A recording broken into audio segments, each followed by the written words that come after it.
안녕하세요. 자, 오늘 정말 흥미로운 회사 하나를 제대로 파헤쳐 볼까 합니다. 평범한 부품 회사가 어떻게 갑자기 AI 로봇과 바이오, 이 미래 산업의 핵심 주자로 변신했을까요? 오늘은 바로 이 Y2 솔루션의 놀라운 대변역, 그 안에 숨겨진 기회와 위험을 속속들이 해부해 보겠습니다. 이 변화, 이게 그냥 이름만 살짝 바꾼 수준이 아닙니다. 과거의 안정적인 전원 공급 장치 제조사 유양DNU에서 미래 기술을 이끄는 Y2 솔루션으로 회사의 정체성 자체가 말 그대로 완전히 뒤바뀐 거죠. 자, 그럼 이 엄청난 변화는 대체 어디서부터 시작된 걸까요? 이 모든 것의 뿌리에는요, 이 회사가 40년 넘게 지켜온 아주 강력한 핵심 기술이 있었습니다. YN2 솔루션의 심장은 바로 이 SMPS 기술, 즉 전원 공급 장치입니다. 이게 뭐냐면 우리가 쓰는 스마트폰, TV, 컴퓨터, 거의 모든 전자기기 안에서 안정적으로 전력을 공급해주는 그야말로 보이지 않는 영혼 같은 존재예요. 무려 40년 넘게 이 한 우물만 파온 거죠. 그런데 진짜 변혁의 방아쇠를 당긴 건 바로 덕우전자의 인수였습니다. 이게 단순히 자금 수혈만 된 게 아니에요. 덕우가 가진 정밀 가공 기술과 Y2의 전력 제어 기술, 이 둘이 만나면서 어마어마한 시너지가 터져 나온 겁니다. 이전에는 상상도 못했던 새로운 미래를 그릴 수 있게 된 거죠. 자, 이렇게 탄탄한 기술적 기반 위에서 Y2 솔루션은 미래를 향해 세계의 아주 강력한 성장 엔진을 장착하기 시작합니다. 바로 이 세 가지가 회사의 미래를 이끌어갈 뭐랄까 삼각편대 같은 겁니다. 폭발적으로 크고 있는 전기차 충전 시장, 그리고 공장의 풍경을 바꾸는 협동 로봇, 마지막으로 인류의 오랜 숙제를 푸는 바이오까지. 와, 정말 야심찬 포트폴리오 아닌가요? 자, 여러분, 이 숫자 96.5%, 이거 그냥 숫자로 보시면 안 됩니다. 이게 업계 최고 수준의 전력 효율이라는 건데요. 쉽게 말해서 전기를 바꿀 때 손실이 거의 없다는 뜻이에요. 그럼 뭐가 좋을까요? 충전기는 더 작아지고 열은 덜 나고 당연히 더 안정적이게 되죠. 전기차 충전 시장의 판도를 바꿀 수 있는 진짜 핵심 기술력입니다. 로봇 사업 역시 이건 뭐 엄청난 기회의 땅이죠. 국내 협동 로봇 시장이 연평균 30% 이상 성장한다? 이게 감이 잘 안 오실 수 있는데 매년 시장 규모가 거의 3분의 1씩 그냥 쑥쑥 커진다는 얘기예요. Y2 솔루션은 바로 이 거대한 파도에 제대로 올라탄 겁니다.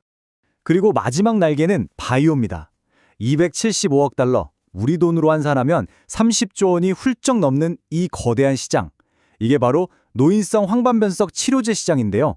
아직 뚜렷한 치료제가 없는 말 그대로 미개척 분야에 도전장을 내민 겁니다.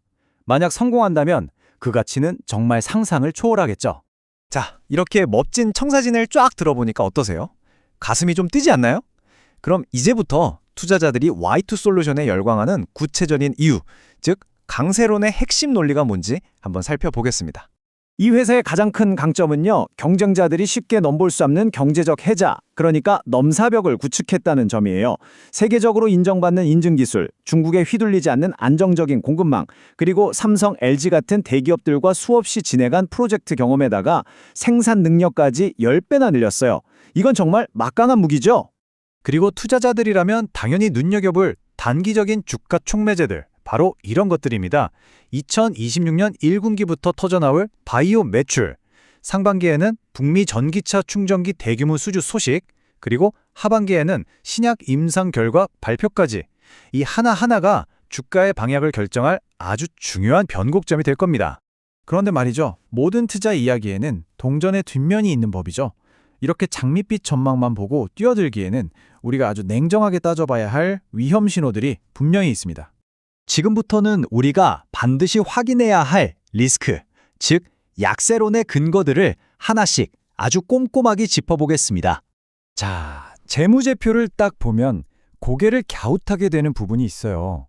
2025년을 보세요. 매출은 늘었는데 왜 영업이익과 순이익은 이렇게 큰 폭의 적자로 돌아선 걸까요? 아, 그 답이 바로 여기에 있네요. 이 적자는 기존 사업이 망해서 생긴 게 아니라 신사업을 위한 연구개발비랑 인재 영입에 돈을 쏟아 부었기 때문이라는 거죠. 한마디로 미래를 위한 계산된 투자였다, 이렇게 해석할 수 있겠습니다. 하지만 더 큰 리스크가 있습니다. 바로 이 오버행 이슈인데요. 쉽게 말하면 앞으로 주식으로 바뀔 수 있는 전환사채 물량이 너무 많다는 거예요. 이게 왜 문제냐면 주가가 좀 오르려고 할 때마다 이 물량이 시작에 쏟아져 나와서 주가를 꾹 눌러버리는 보이지 않는 천장 역할을 할 수 있다는 거죠. 자, 이렇게 뜨거운 기대감과 차가운 현실, 이 사이에서 우리는 과연 어떤 투자 전략을 세워야 할까요? 기술적으로 차트를 보면요. 주가가 지금 아주 중요한 갈림길에 서 있습니다. 위로는 7,500원과 8,500원이라는 강력한 저항선, 즉 벽이 있고요. 아래로는 6,200원과 5,300원이라는 튼튼한 지지선, 즉 바닥이 버티고 있는 형국입니다. 증권사에서 제시한 목표 주가는 9,500원입니다. 이건 전기차, 로봇, 바이오 이 세 사업의 가치를 각각 따로 계산해서 합친 다음에 아까 말씀드린 여러 리스크들을 감안해서 좀 보수적으로 책정한 가격이라고 보시면 돼요. 그래서 결론은 지금 당장 사세요가 아닙니다. 바로 분할 매수 전략이죠.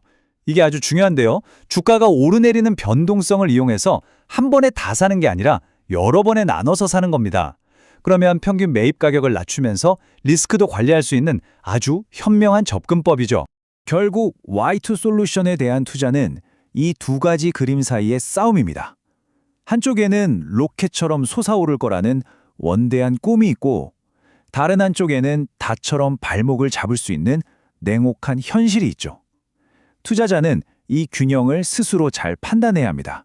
그래서 마지막 질문은 이것입니다.